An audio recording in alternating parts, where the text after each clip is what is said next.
이런 상태로 정상적인 사회를 만들 수 있습니까? 없습니다. 국방은 또 어떻습니까? 문재인 정권이 들어서면서 얼마나 국방이 약해졌습니까? 문재인의 비무장지대를 비무장화시켰습니다.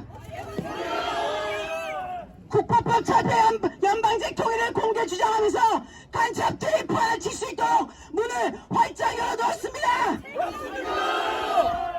북한 지피가 제대로 철수가 됐는지 검증도 안 하고 남한 초소부터 파괴하는 위장 거짓평화를 만들었습니다.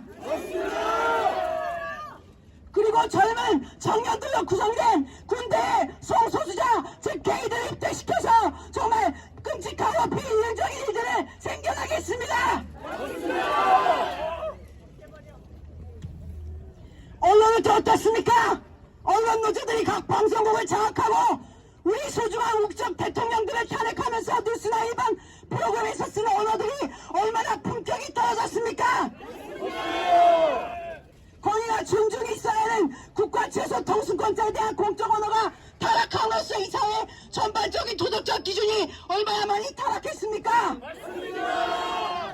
불리한 것은 축소보도, 유리한 것은 확대보도, 내로남불이요 아니면 말고식 뉴스 남발이 얼마나 이 나라와 이 사회를 미궁 속으로 집어넣습니까?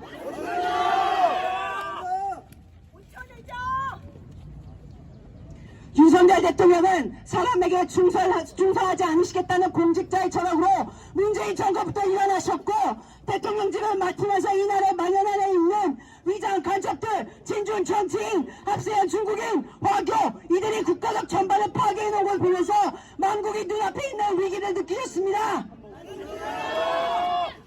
너무 많이 써왔지만 제가 간단히 줄이겠습니다.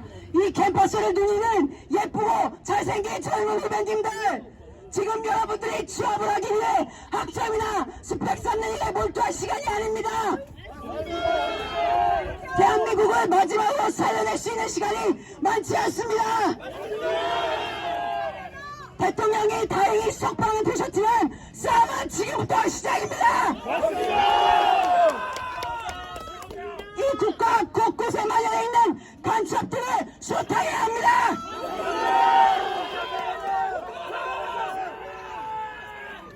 구하겠습니다. 탄핵 기각! 탄핵 기각! 탄핵 기각! 탄핵 기각! 여러분, 당신들의 미래를 당신들이 되찾으십시오.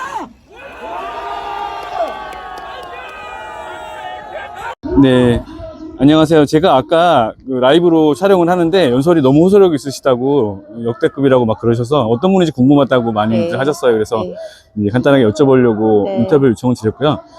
강원대학교 졸업생이시죠? 네네, 저는 네. 강원대학교 졸업했고요. 네. 01학번 불어불문학과였습니다. 네, 반갑습니다. 반갑습니다. 그래서 이 대학교 후배 학생들이 시국선 하는데 동참하시게 된 어떤 계기가 있으셨을까요? 제가 이제 시국이 어렵고 이런 거를 박근혜 대통령 탄핵부터 좀 각성이 돼가지고 네네. 이제 전국, 그러니까 서울을 중심으로 이렇게 다니다가 이게 나라가 점점 위험해진 걸 점점점 느껴지는데 조금씩 그 변화들이 나라의 곳곳에 일어나는데 강원도는 너무 그 반응이 느린 거예요. 네, 맞아요. 그래서 너무너무 답답했어요.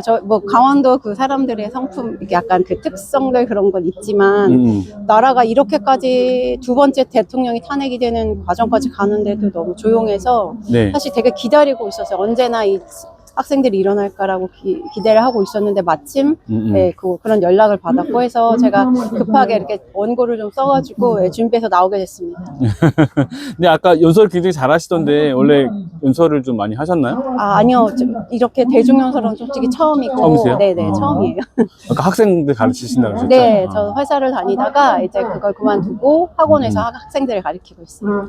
제가 이제 저도 어려서 여기서 살았기 때문에 대충 춘천 분위기는 아는데 제가 생각했던 것보다 훨씬 더 좌파 성향이 강하더라고요. 그러니까 저는 너무너무 그런 게 조금 이해도 안 되고, 왜냐면 강원도가 좀 이렇게 우파적이고 좀 보수적인 이런 곳이었잖아요. 근데 그렇죠. 어느 때부터 이게 이렇게까지 변했는지 저도 잘 모르겠더라고요. 그래서 제가 좀 중간에 조금 30대, 20, 30대 중간에 조금 나가 있었어가지고 춘천에 없었어요. 그래서 이쪽이 무슨 일이 일어난지는 잘 모르겠는데 너무나 많이 변해 있고, 또 좌파 쪽에서 무슨 뭐 공직자나 시장 선거 나오면 젊은 한 40, 50대들은 거의 그쪽을 바라보고 찍는 거예요. 그래서 제가 이게 뭔가가 정말 달라졌다. 그래서 이제 어르신들을 중심으로 빨리빨리 우리가 뭔가 일을 해야지, 안 그러면 정말 큰일 나겠다. 우리 강원도의 그런 우국적인 그 마인드까지 다 빼앗기겠다, 이런 생각이 들었어요. 아까 학생들한테도 이제 물어보니까 이 강원대학교로 특히 자경가 많이 된 이유가 뭐냐 했더니 공자학원이 있대요.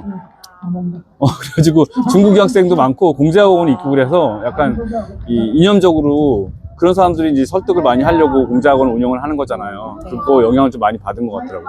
그러니까 그 도나 시나 이렇게 대표하는 대학들 있잖아요. 네, 강원대학교, 그쵸. 뭐 서울대학교, 전북대학교 맞아, 이런 맞아. 학교들을 먼저 섭렵을 하는 것 같아요. 그러니까 그 중요하니까. 공자학원이. 그리고 제가 어저께 제가 아는 외국인 친구가 있었는데 그 친구한테 물어보니까 올해 이번 학기에 중국인들이 300명이 들어왔대요, 강원대학교에. 그거만 들어도 와, 이게 지금 저기 윤석열 대통령이 돌아는 오셨지만 이제부터 뭔가 더 전쟁이 필요하니까 아마 더 공수를 한 게 아닌가. 저는 또 그런 생각이 들어서 정말 위기다, 위기. 그런 생각이 듭니다. 이제 제가 국립대 중에서 여러 군데를 다 갔었는데 네. 강원대생들이 제가 보니까 좀 순진하고 좀 조용한 편인 것 같아요. 막연해요. 네, 그죠? 네, 약간 막연해요. 정치 관심이 좀 덜한 것 같고, 덜하고 막연하고, 그리고 약간 샤이한. 그냥 귀찮아하는 거죠. 네, 귀찮아하고 내일 아니야 이런 식으로 생각하는 게 있어요. 아무래도 서울이나 경기나 이런 중심 쪽에 있으면 눈으로 보는 게 다르잖아요. 그렇죠. 그래서 자극을 받을 텐데 이 친구들이 조금 여기는 공무원 도시고, 그러니까 뭐 그냥 열심히 공부해서 뭐 공무원 시험 되면 공무원 되는 게 가장 바람직하고 굉장히 최고의 그 직장을 잡는 길이기 때문에 이 친구들이 어떤 그런 시세라든지 막 이런 경제라든지 이런 데에 조금은 둔감한 게 아닌가. 참 그런 시기는 아닌데, 네, 그런 성향들이 조금 있는 것 같긴 해요. 그게 걱정이 돼가지고 사실은 시국유연서를 하신 거잖아요. 네네네. 이 마지막으로 후배분들한테, 강원대 후배분들한테 전하고 싶은 말씀 있으세요? 여러분의 무대는요, 강원도가 아닙니다. 여러분의 무대는 세계예요. 왜 여기서 자기가 스스로 그냥 우물을 파고 여기 있으시려고 하면 안 돼요. 아무리 뭐 강원도에 있든 전라도에 있든 어느 섬에 있든 자기가 보는 시선을 넓히시고, 그래야 넓히시는 만큼 여러분들의 미래를 장악할 수 있습니다. 그러니까 일어나시고요. 두려워하지 마십시오. 여러분이 여기서 발언한다든지 나서서 일한다고 여러분을 공격한다든지 뭐 어떻게 불이익을 줄 사람은 없습니다. 그거는 그렇게 할 것 같은 협박을 할 수는 있지만 절대 그런 일은 일어나지 않아요. 여러분의 용기를 내셔야 됩니다. 파이팅! 감사합니다. 네, 감사합니다.